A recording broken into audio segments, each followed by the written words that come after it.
maka akan dijamin oleh Allah mendapatkan kebahagiaan tertinggi dengan segala kesuksesan yang bisa diraih. Orang beriman itu pasti sukses dan bahagia. Jadi kalau kita kerjakan ini, maka Allah akan jamin kebahagiaan, kesuksesan, dan puncak surga tertinggi. Kalau Anda bisa mengamalkan ayat ini, 2 ayat saja, 2 ayat, maka Allah akan menjamin kita menjadi pewaris surga Firdaus. Nah, albirru ini artinya kebaikan yang muncul setelah yang buruknya sirna. Ya, kebaikan yang muncul setelah yang jeleknya itu terkikis, hilang. Ya, jadi baik lawannya apa? Buruk ya. Allah selalu menciptakan makhluk itu berlawanan. Ya, ini lawannya. Ya, kita bikin beginilah, buruk. Ini lawannya. Quran surah 51 ayat 49. Wa min kulli syai'in khalaqna zawjaini la'allakum tadhakkarun. Dan semua, kata Allah, makhluk itu aku ciptakan berpasangan supaya engkau sadar cuma aku yang tidak punya pasangan. Harus beda antara Khalik dengan makhluk. Allah dengan hamba mesti beda. Kalau hamba berpasangan, Allah tak boleh berpasangan. Karena itu makhluk berpasangan.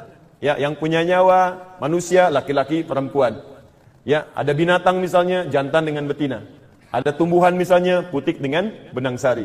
Ya, ada yang tidak bernyawa, siang dengan malam. Ya, hitam dengan putih warna dan seterusnya. Hanya Allah yang tidak punya pasangan. Sifat juga gitu. Kalau ada jujur, ada lagi bohong. Ya, kalau ada tawadhu, ada sombong. Ada baik, ada buruk. Nah, jadi kalau yang baiknya dominan, yang buruknya itu akan hilang, terkikis. Sebaliknya, kalau yang buruknya itu kemudian dominan, yang baiknya akan turun. Nggak akan pernah bersama.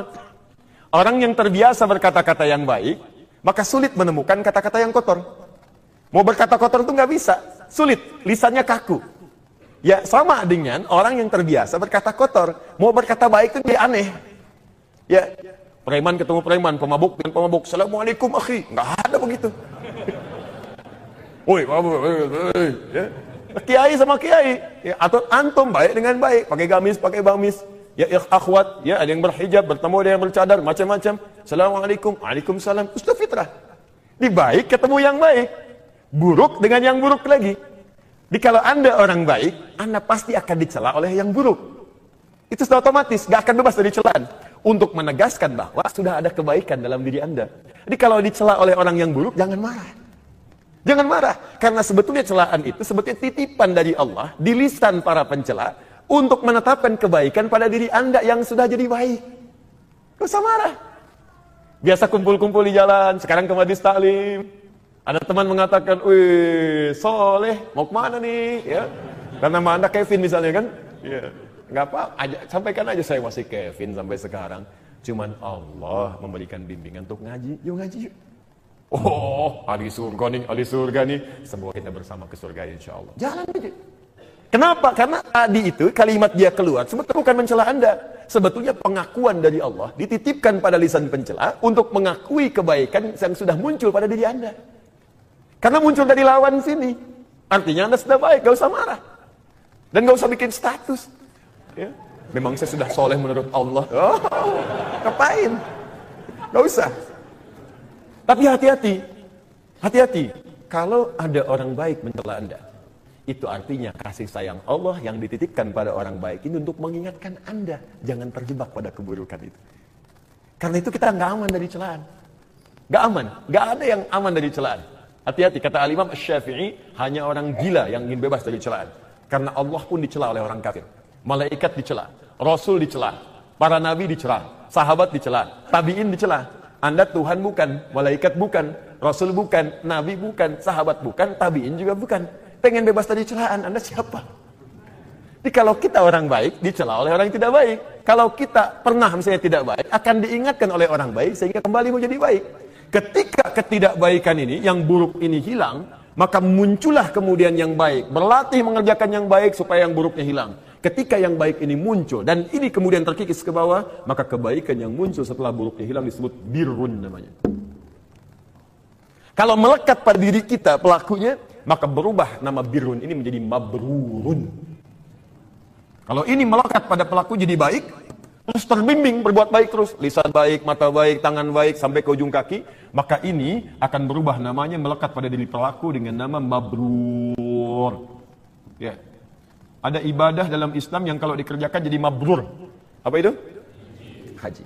Al-hajjul mabrur. Laisa lahul jazaa illa al-jannah. Haji mabrur itu enggak ada balasan yang setimpal kecuali surga. Nah, mabrur itu bukan diterima. Kalau diterima namanya makbul. Haji makbul. Mabrur itu adalah haji yang mampu merubah pelakunya menjadi lebih baik setelah dia pulang dari haji. Karena saat haji dia evaluasi, wukuf, kontemplasi di Arafah, mengenal tentang dirinya, mengenal hubungannya dengan Allah. Setelah itu dia ke Muzdalifah merenungkan apa yang memplesetkan dia dari keburukan ini. Ya, supaya dekat dengan Allah. Kenapa jauh dari step ini? Bawa batu dia, melontar di jamarat. Lontar tentang pengaruh nafsunya disebut Aqabah. Lontar lingkungan sekitar yang mempengaruhi pada keburukan disebut dengan Wusta. Lontar tempat jauh yang tidak dikenal tapi memberikan referensi buruk. Itu disebut dengan Ula. Lontar. Kalau sudah dilontar, lontar, hilanglah sifat jelek itu. Kemudian kemuna, berharap menjadi baik, zikir, latihan, pulanglah kemudian ke tanah air. Saat pulang itulah kemudian mendapatkan birrun, melekat pada dirinya disebut mabrur. Maka orang Arab menyebutkan sifat. Kalau sudah pulang disebut haj untuk mengingatkan sifat ini supaya jangan kembali kepada keadaan semula lagi. Ibadah itu nggak ada gelarnya, nggak ada gelar. Kalau ada gelar tentu kita akan punya banyak gelar dibandingkan dengan umat yang lain. Ustadz Adi Hidayat, SHI. Apa SHI itu? Sarjana hukum? Bukan. Salat, haji, infak. Nah, jadi haji itu bukan gelar. Haji itu pengingat. Jadi kalau Anda pulang di imigrasi misalnya, tiba-tiba marah tuh. Koper saya mana nih? Gini. Orang Arab akan bilang, ya haj, Pak Haji. Ya haja, Bu Haji. Bukan gelar. Maksudnya, Pak, Ibu, Bapak Ibu sudah haji.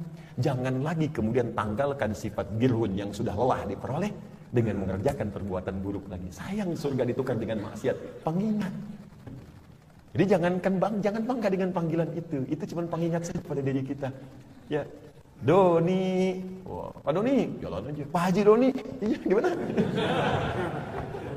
Jelas ya? Nah, ini biar kan. Nah, sekarang ini penting sekali. Diksi Quran itu indah. Kenapa ketika Allah ingin berbicara tentang iman dibuka dengan bir? Padahal Allah bisa berkata begini, laisal khaira an tuwallu wujuhakum. Laisas salihah an tuwallu wujuhakum. Laisal ma'rufa an tuwallu wujuhakum. Kenapa menggunakan birrun? Seolah Allah mengajak kita. Ayo berubah jadi baik. Kenapa kalian jadi tak baik? Bukankah kalian aku ciptakan suci ketika lahir dari rahim ibunda kalian? Kullu mauludun yuladu 'alal fitrah. Saking sucinya baunya harum, belum mandi sudah dipeluk-peluk, dicium-cium, disayang-sayang, baik kan? Baik. Masya Allah. Kentut malah senang, udah bisa kentut.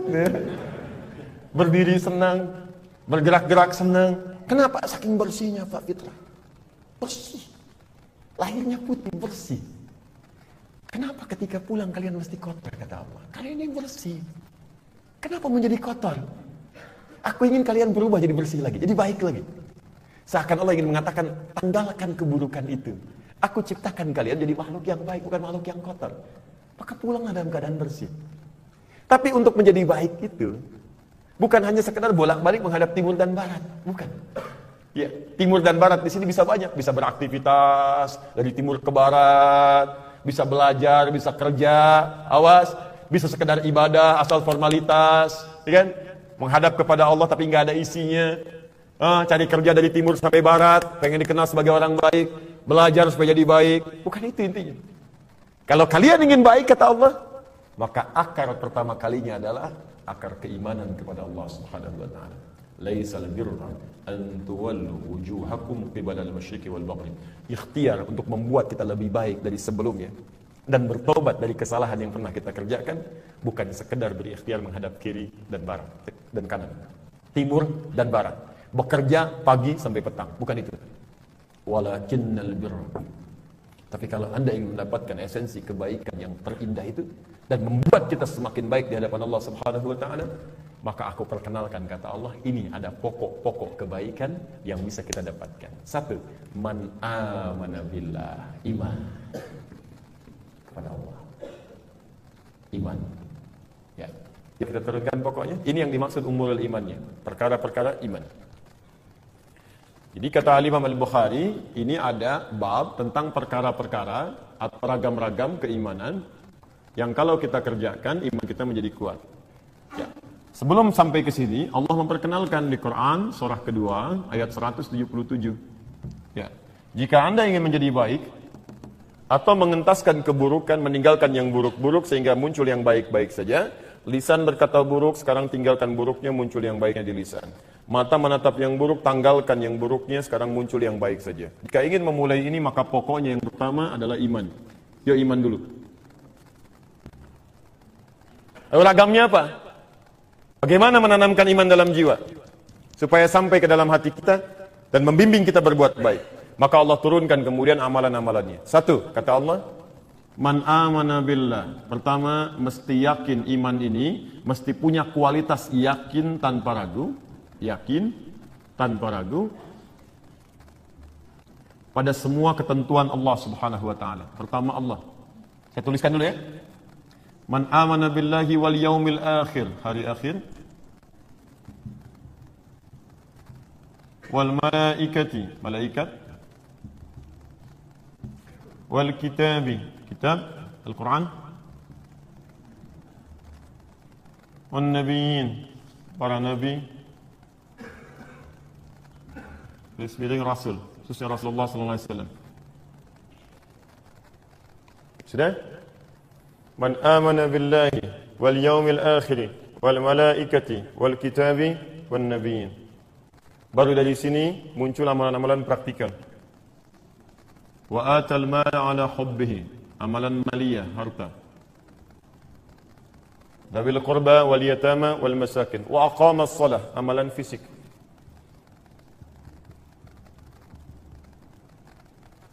وأقام الصلاة وآتى الزكاة والموفون بعهدهم إذا عاهدوا والصابرين في البأساء والضراء. Jadi amalan harta, amalan fisik, amalan yang menggabungkan keduanya. Terakhir ada kesabaran dalam ujian.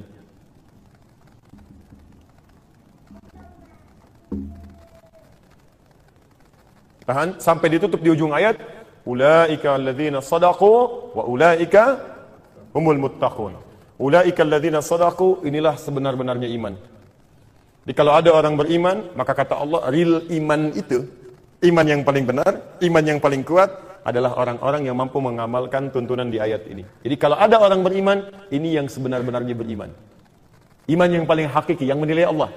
Ya, kalau bisa beriman begini, maka akan dijamin oleh Allah mendapatkan kebahagiaan tertinggi dengan segala kesuksesan yang bisa diraih. Maka disebutkanlah setelah ini Quran surah ke-23 ayat 1 oleh Imam Al-Bukhari di kitabnya Sahih Al-Bukhari. Kata beliau, wa qauluhu, dan juga firman Allah Subhanahu wa taala, qad aflahal mu'minun, orang beriman itu pasti sukses dan bahagia. Jadi kalau kita kerjakan ini, ditambah amalan di Quran surah ke-23 ayat 1, saya kasih kurung sampai dengan ayat 9. Ya. Maka Allah akan jamin kebahagiaan, kesuksesan, dan puncak surga tertinggi. Kalau Anda bisa mengamalkan ayat ini, teman-teman, ini, plus dengan yang ini, 2 ayat saja, 2 ayat, maka Allah akan menjamin kita menjadi pewaris surga Firdaus. Itu jaminan Allah, bukan perkataan Nabi Hidayat. Bukan di Al-Mu'minun. Allah teruskan di ujungnya mengatakan, perhatikan kalimatnya, perhatikan kalimatnya. Alladzina yarithunal firdausa hum fiha khalidun. Orang-orang yang saya sebutkan ini, kata Allah, yang punya amalan-amalan ini, mereka aku jamin menjadi pewaris surga Firdaus dan kekal tinggal di dalamnya. Jadi ada orang-orang yang tinggal di bumi dan mereka adalah penghuni, calon penghuni surga Firdaus. Saya sering istilahkan penghuni surga Firdaus yang sedang berpetualang di bumi. Ulang. Siapa yang ingin ke surga Firdaus boleh angkat tangan.